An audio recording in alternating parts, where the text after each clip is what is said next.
So I'm not sure. I think I'm going to say something to Father Ed about whether or not we turn the furnace on depending on how the Bengals played.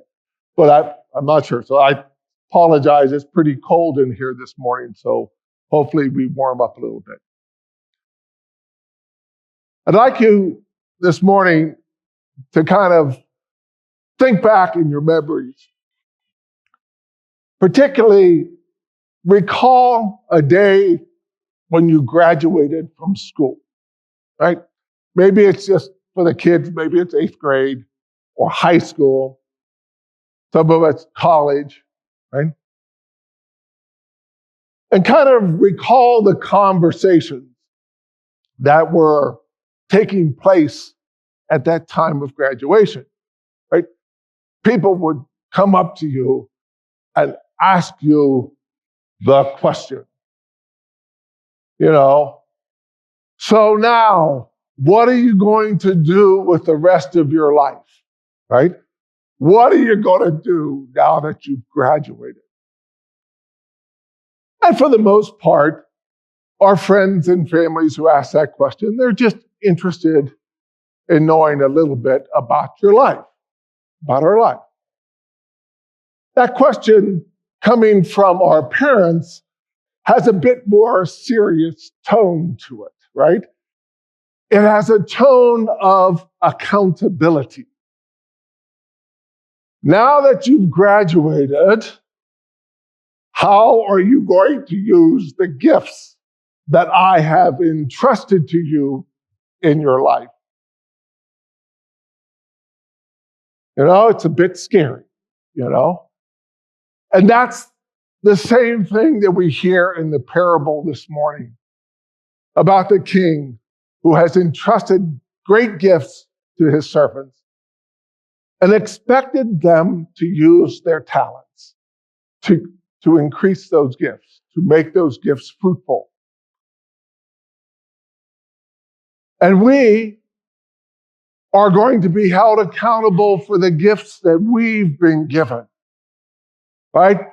We're coming to the end of the liturgical year where we start seeing and hearing words about the final days, about the judgment, right? And how we're going to be held accountable for our lives. And in the parable today, as we come to this end of this liturgical year, right? Next week, we finalize the thing, and we're going to celebrate the feast of Christ the King. And we're going to hear about the final judgment, knowing whether we're going to go to eternal life in heaven or perhaps to eternal punishment.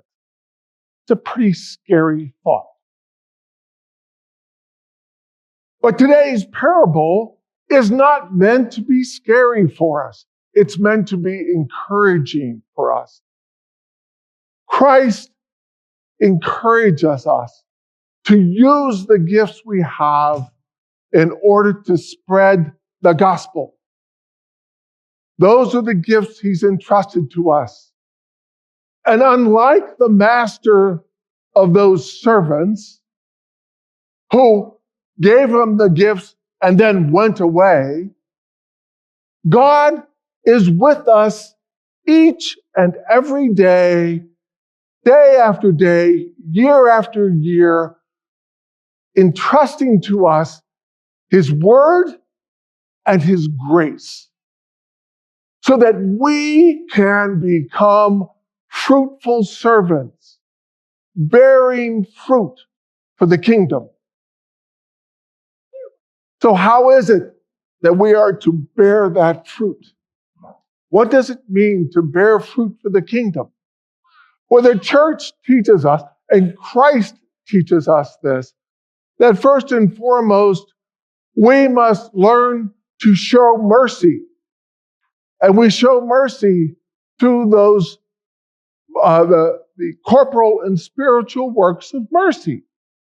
The corporal works attend to the needs of someone else's physical needs and wants.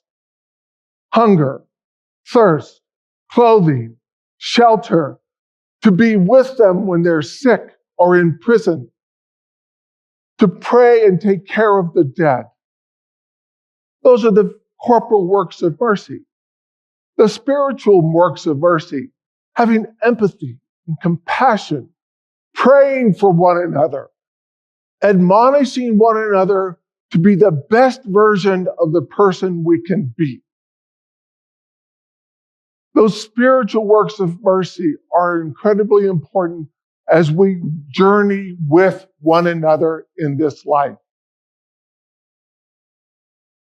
The second way we're taught is we hear in our first reading from Proverbs, we hear about the good wife who focus is on bringing goodness to her husband, taking care of her children and her household, seeing to the needs of others, and doing this while maintaining a proper relationship with her God.